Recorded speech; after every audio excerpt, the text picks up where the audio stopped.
Good, coach. Good, Good. coach. Good Good coach. afternoon. Start off questions today. We'll start with Joe Iacano. Go ahead. Good afternoon, Coach Monken. Congratulations on the win Saturday. With the bye week, kind of what does the practice schedule look like for your guys in terms of rest? I know at this point of the season, there's a lot of bumps and bruises. So how do we make sure everybody is healthy and ready to go next week for probably your toughest opponent of the year? We just really try to be careful about how much contact we have, particularly in interactions with our team. So there are a typical game week where we don't have a bye. We'll come out of the game on Saturday. We'll practice on Sunday night, which is a fairly light practice. It's just spider pads and helmets, and we're out there about an hour. We didn't do that on Sunday this week. We would typically do that even with a bye week, but our guys are just a little beat up. Frankly, the last couple games just very physical, and it gets late in the year, and the lack of sleep catches up, and the mental fatigue from the tough academic schedules that our guys pull. I mean, there's a lot of things that I think contribute to that. So Sunday we met and we had a lift, and that was it. Monday's our normal day off, so we did not practice yesterday. But we're going to practice this afternoon and just try to be very wise about what we do in terms of the contact. Maybe pare down a little bit of the interaction things that we typically do on Tuesdays and Wednesdays. Tomorrow will be a very light day. We'll practice again on Thursday, a little bit heavier going into the weekend, where we give them Friday and Saturday off. And that's been our routine on bye weeks throughout the year. So try to stay on schedule. I think it's good for the guys to kind of know what the routine is going to be and what to expect. But obviously we got to get some of those pains and aches out of our players, and that's really done through rest and rehabilitation and exercise too. I mean, lifting and getting out there running around, that helps work some of that soreness out. And my follow-up and final question, Coach, now that you've had the opportunity to review the tape of the North Texas game, what do you think you guys did best in that game? And what do you think was an area that maybe needs the most work? I thought we played really solid defense, obviously. And we allowed them to get into the red zone a couple of times, well, 3 times, and came away with those 3 stops, very important stops. The goal line stand, the 2 interceptions. I mean, all 3 of those scenarios were huge, obviously. That there's 21 points potentially, so it could be a different football game. We missed some tackles, and that's going to happen in a game. I don't know that any team goes without a missed tackle, but we've got to be very meticulous about coaching that, and our guys trying to tackle with great fundamentals. Really good athletes are going to make you miss sometimes in the open field, with the ones where we have the guy in our grasp, or we have a chance to put our shoulder on him and we don't get him down. Those are the ones that we got to finish. I was really pleased with how hard our guys played. I thought they played a really physical game, very aggressive in terms of pursuing the football.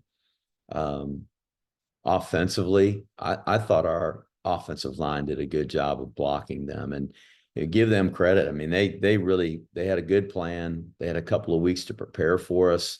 They were in a different front than we expected, and a different front than they had played all year, and did a really good job with it. We didn't have any big plays. I think the biggest potential we had for a big play was when Bryson popped out of there at the very end of the game and went down wisely, and we were able to knee it out. But they did a nice job defending us, and we've got to do a better job on the perimeter of sustaining some blocks and maybe turning some of those pitch plays into longer gains. We turned the ball over a couple of times. Just got to take care of it, whether we're throwing it or catching it or carrying it. We got to do a better job of that. So I think those are all areas for improvement, and we try to get better at those today, just like we do every day. Thanks, Coach. Thank you. Seth Mendelson. Good afternoon, Coach. Congratulations on a great season so far. I'd like to talk a little bit about the Notre Dame game. It's like coming up in a week and a half. I listened to some talking head yesterday saying this is the most important game in at Army in 66 years since the last Notre Dame game in 1958, where Army won 14-2. It's at Yankee Stadium. It's a 7 o'clock game. Tell me about your thoughts and what do you think the team's thoughts are, a week and a half before the game. Our thoughts are to try to get better at the things that we can control, and that's blocking and destroying blocks. It's tackling and defeating tackles. It's taking care of the ball on offense and taking it away, doing a great job covering kicks, playing with good pad level. That's what I think. That's what we've got to do to give ourselves a chance. And it's a big game, but that's all the folks that talk about the games and saying this is the biggest game since 19 whatever. It's a big game, but it's not. It's a game for us that we've got to try to prepare for and win against a really well coached team, an incredibly talented team, but to make all of that for our guys, if I'm telling our guys, oh, this is the biggest game since 1946, I mean, how does that help our team win? Doesn't. Just puts undue pressure on them. There's been a lot of big games, and there'll be a lot of big games after this one, and that's certainly not to take this opponent lightly. I mean, they are the most talented football team we've played all year, and the best football team we've played so far this year. And so it's going to be a tremendous challenge. We know that. But we can only do what we can do. And that's try to get our guys to play very fundamentally sound football and play their assignments well and compete really hard and control the things that we're capable of controlling. My final question is, now that Navy played Notre Dame at MetLife, do you think that's any advantage for Army with, looking at the tapes and, Navy playing a similar offense to what Army does? Oh, we aren't going to have any advantages over this team, not one. So I don't know that it would make a difference if every team that they played so far ran a triple option. We still wouldn't have an advantage. So they are way more athletic, bigger, faster, skilled. I mean, this is a great football team we're playing in Notre Dame, a very talented football team. So who knows what we'll see when we play them in Yankee Stadium. They may line up differently on defense than they lined up against Navy, and we'll have to make an adjustment. And that's certainly happened already this year. So we just got to prepare for what we can handle, what we can control. Thank you, Coach. Good luck. Thank you. We'll need it. Ken Kraser? Good afternoon, Coach. Hey, just thinking about the Notre Dame game, which film would you like your players to watch, or would you spend the most time on the loss to Northern Illinois, or the win at Texas A&M or Georgia Tech, or they're trouncing of Florida State this past week? I think any of the games, and it's usually a little bit of all of them. I think we find things offensively, defensively, in the special teams that maybe are closely related to us, and try to make some assessments based on that. But there are things we can gather from every film, and we watch them all. And then what we kind of turn our players onto are the plays that we pull out from all of those games, and we put cut-ups together and they watch those. It very rarely does a player of ours watch an entire game of an opponent. It's usually films that are broken up, cut-ups that are broken up, down and distance, situational football. And then again, certainly things that there's some familiarity with what we do and what other teams are doing. And Coach, just we had Dr. Bryson Daly after the game Saturday. He's so upbeat. He carried the ball 36 times for 153 yards, scored your 2 touchdowns. Took a beating, I thought, during the whole game. How did he come away from the game, especially since he was coming off an injury? Like he took a beating. You carry the ball 36 times and get tackled on almost every one of them. That you're going to take a beating, and that was a good team, a physical team, talented, and they hit us. So, and they hit him, and he's a tough kid and a physical player, and so he'll recover from that. That there weren't any issues with what had kept him out the week before. There aren't any issues with that, so that thankful to be past that at this point. And just a final question. You kind of alluded to the challenge of balancing academics and athletics and military at West Point for your team. Last time they played Notre Dame at the Yankee Stadium, they said it was their week where almost everybody had an exam that week, and they really had to work at balancing schoolwork and preparing for a big game. You got a bye week this week. Is there, how do you counsel your players on balancing this, especially since you're going to have a string of big games coming up? Like they balance it every day.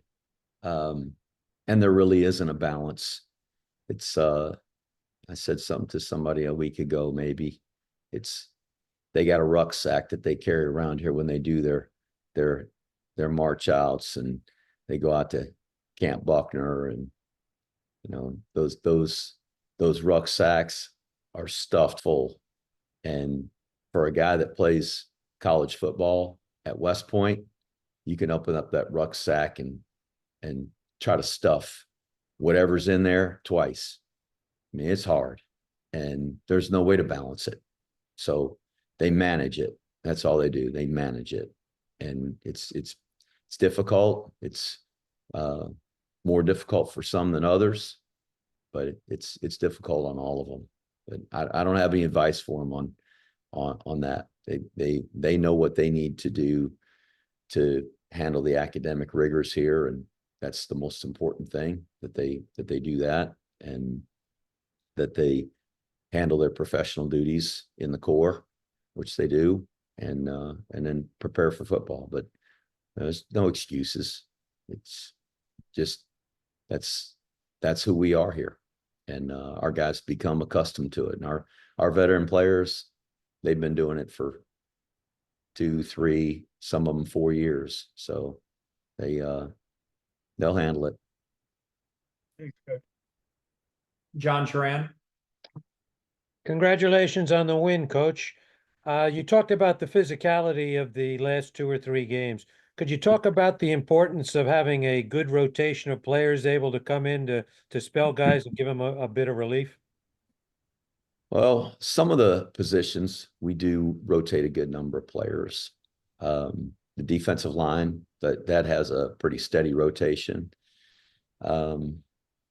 We play with 3 corners, so those guys all kind of rotate in, and Daryl does a good job of mixing up the reps there with those guys to keep them fresh.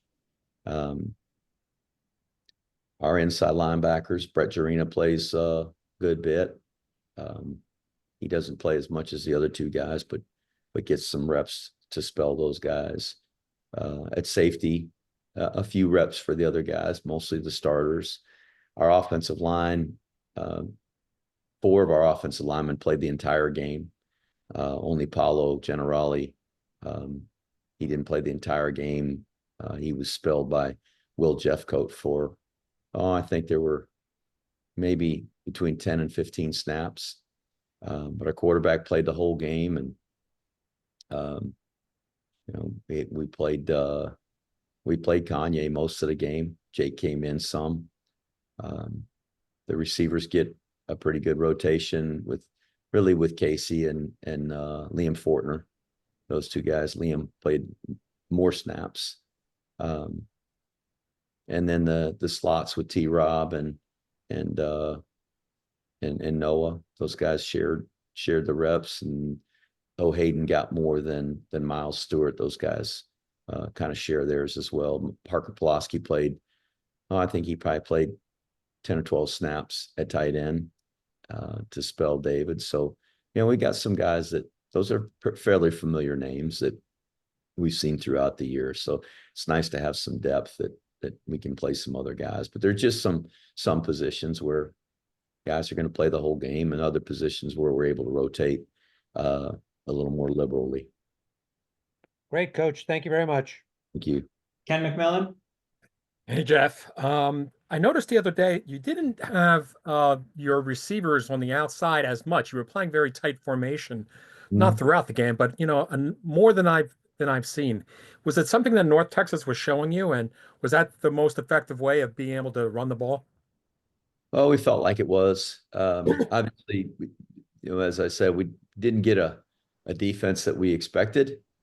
So when that happens, obviously we have to draw from other game plans and not call timeout, just be able to call plays that fit what we're getting, based on the look that we're getting, be able to block those guys. And sometimes those tight formations, we get all bunched up so we can spread them back out when the ball snaps. And sometimes we get in those tight formations to be able to involve receivers on box players, be it an outside linebacker or a defensive end or an inside linebacker. So there is different reasons to get in those condensed sets. And we were in a lot of condensed sets on Saturday. But I think really just kind of played into the kind of game that it was. And it was just as you watched, it was a slugfest, just long drives and short gains. And so that it just became that kind of game for us. What's your appreciation of that 21 play drive now?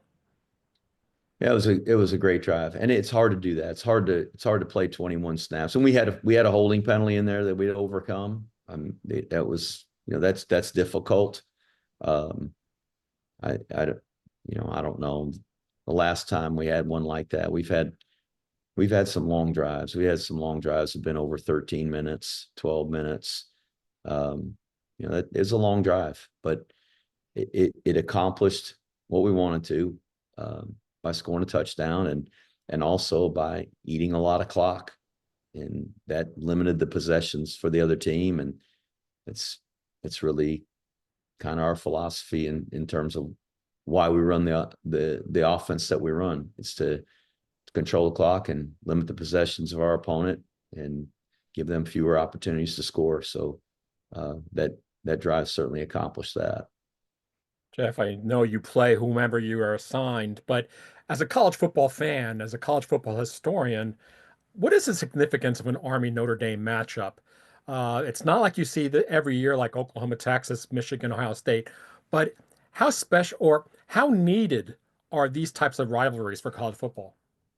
I don't know. I can't speak to that. I'm not a historian, but I coach at West Point, and I see all the history here and the pictures, and the great Army teams of old playing the great Notre Dame teams of old. Pretty iconic, and they played those games in Yankee Stadium and the Polo Grounds, and that's back when I think probably Army was New York City's team. When Army would play in New York City, I mean, they would pack the house, and then when Notre Dame would come to town, and I mean, Notre Dame's got fans everywhere. Doesn't matter where they play, they're going to bring a crowd and pack the house. So, I mean, pretty neat to be a part of a big game like this and the history of it. But the problem is they're really good and really talented, and they're going to be really hard to beat. So we got our hands full, and we'll have to do a great job of preparing, and then we're going to have to play really, really well. And Jeff, perhaps the last one here. Since it's an off week, I wanted to get sort of insight on the back end of the team. How's the development of your youth, your younger players who we don't see as often, and how's recruiting? Well, I start with recruiting. I think that's going really good. We've got a staff that works really hard at it. We've I guess all the ones that we get commitments from are all guys that we want. We've evaluated them. We think they're good enough players. They are outstanding students. They're leaders in their schools and communities. They're the kinds of young men that we want to bring to West Point and bring into our program. And as an old coach once said, they all come highly recommended. So I think that's going good. And recruiting it's really accelerated compared to when I got here, how early these high school prospects are committing. It's remarkable to me how many commitments we actually have already at this point. But as for our young guys, our young players, our developmental squad, I think they're doing a great job this year. I really like our freshman class. They work hard in the weight room. They practice really hard. They are excited to be out there. There's a lot of places that a lot of days, I guess, where it's hard to get the scout team charged up. They're lining up, running a different team's schemes, offense, defense, special teams. They've got the best players on our team, beating the heck out of them and getting mad at them when they make a play, and coaches telling them, that they executed the other team's offense incorrectly or the other team's defense incorrectly. They're doing the best they can, but they stick together, and those guys have all been through cadet basic training together, and there's a camaraderie there that's I think uncommon. So they're doing a great job. We spend time with those guys in practice. They go through all of our individual drills. They go through all the special teams drills. We meet with them, and so it's not a lost year or 2 years for some of those guys to be in that developmental squad. And I think it's remarkable how many guys on our team that are playing now were once in those gold jerseys as the scout team players, and they've grown to becoming our starters and guys that are making a difference for our team. Jeff, is it easier to recruit at 9-0 than 2-7? Oh, Or is the Army student athlete just different from everywhere else? Winning makes everything easier. Recruiting, retention, development, all benefit when a team is winning. I believe that. But the challenges of recruiting to an academy remain. The academic rigors, the requirements, the test scores, those all come into play, obviously, which shrinks a pool. And then the fact that there's a military commitment attached with the experience here and graduation. And, that doesn't appeal to everybody. And some of them can't be convinced that a West Point degree is well worth it, which it is. But it's hard for sometimes people that are 16, 17 years old, 18 years old to realize that. They don't have the wisdom of what it looks like from the other side. So those challenges remain. You can pick up Red Blake's book and read that. He wrote that in the 40s or 50s, and he talked about the challenges of recruiting at an academy because of the military commitment. And that guy won 3 national championships here. And lastly, Bryson Daly having a great year here.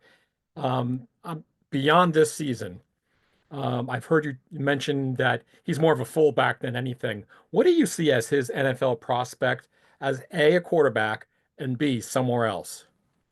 Oh, that's for somebody else to decide. I don't coach for an NFL team, and I can't project. I know this. He's a competitor. He's tough. He's a winner.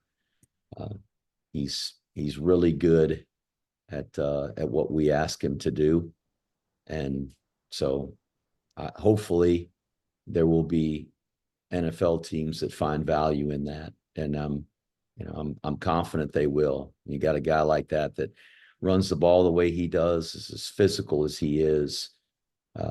It's not hard to see the toughness. He'll bring value to a team, no matter what he's playing. So I don't know that some other folks that that do that for a living will make that decision. Thanks, Jeff. Thank you, Ken. Thanks, everybody. Have a good day, everybody. Thanks, Coach. Mhm.